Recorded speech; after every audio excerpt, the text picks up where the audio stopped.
So did you have brothers and sisters growing up, or were you a solo child? No, I have a brother and a sister. I'm in the middle. Oh, uh-oh. That's why I'm an actor. That is why you're overlooked, so you want to reach out? Is that Nobody noticed me.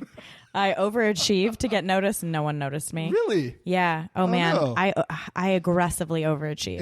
In what facet? Everything. So I've been playing the violin since I was 8.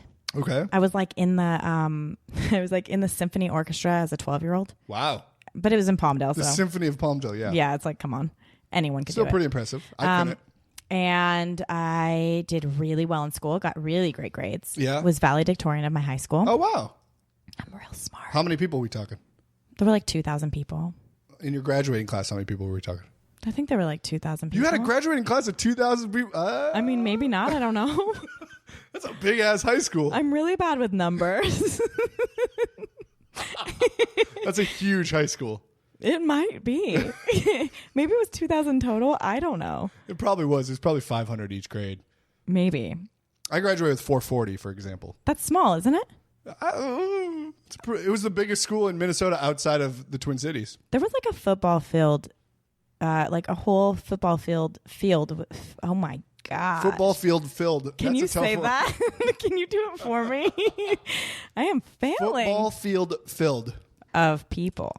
Maybe. Of children graduating from high school. So how close were you with your brother and sister? What age gap are we talking? So my brother's 2 years older than me. Okay. And my sister's 18 months younger. So we're all very, very close. I bet. Yeah. You guys grew up together, it seems like. We did, yeah, in the same house. Well, I mean, again, my last guest had a brother and sister that were 8 and 12 years older than him. He was. Oh, yeah, that's a whole different thing. So, yeah. They're out of the house before you're there. Exactly. No, we grew up in the house together forever. And you guys hung out together and were besties, or? Yeah, I mean, me and my sister fought a lot when we were young, but I mean, she's my neighbor now. Like, oh, fun. We're pretty close. Oh, that's excellent. It's pretty great. Somebody pointed out on this podcast, and I love it.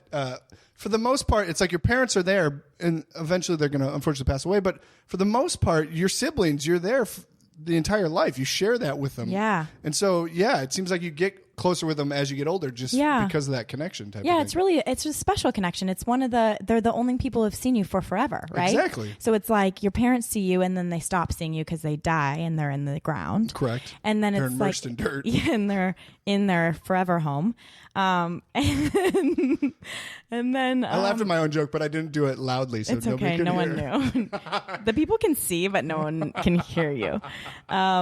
Yeah, it is. It's a cool bond. Siblings are really cool. Absolutely, for sure. Yeah. So you're overachieving. Do you think that who's overlooking you? Your parents or your siblings, or what causes wannabe overachievement?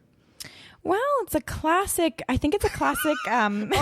Say no more. It's the classic. Excuse me. It's a classic. I think it's a classic response to growing up in two different environments, right? So it's like I'm a middle child. I think that's a classic middle child thing. Yeah, Stephanie Tanner. Yes, you got to do the most, right? Yeah. But I also think it's a classic response to growing up in house of people who are addicted to things. Oh, so it's like there are certain archetypes, and I'm that. Oh, wow. Did your brother and sister have any addiction type of things? Or did they come out of it? Oh, you don't want to talk about it? Yeah. They didn't come out of it as straight-laced and scared to death. Yeah. Okay, interesting. Yeah. So what was you mentioned you played violin. Yeah. Were you into any sort of acting? Was theater in your thing as an attempt to branch out, or? Yeah. Yeah, it was. I did a lot of like community theater in Lancaster and Palmdale. Okay. And my great grandpa, his name is Russell Hicks, and he was a character actor. And so he was in like films with Shirley Temple and things like that. So I grew up watching him and being like, man, this is awesome. This guy's sweet. And storing this in the back of my mind and being like, this is a cool job. Yeah. But impossible to do and not something smart people do, but a cool job. Interesting. Yeah. Why'd you think that? You were relatively close to the town. Your dad had some monocle of entertainment success, it seems like. Yeah. I guess music's a little different than TV, but. Yeah. And my dad always said, like, find something you love to do and then find a way to make money doing it. So he always had a really cool view of like how to make, like how you can do anything essentially. Right. If, and he always made me feel like I was very creative and had a good eye. But I guess in my own weird, very black and white way of thinking, I always thought if you're smart and you do really well in school, you should go do something that would be something a smart person would do. Like you should be a journalist. You should be a doctor. You should be a speech pathologist. Yeah. Like I had a civil engineer. Yes. What the hell is that? I did that for 6 years before I came. Oh my gosh. Right. Oh. Yeah. And then you were like, forget it.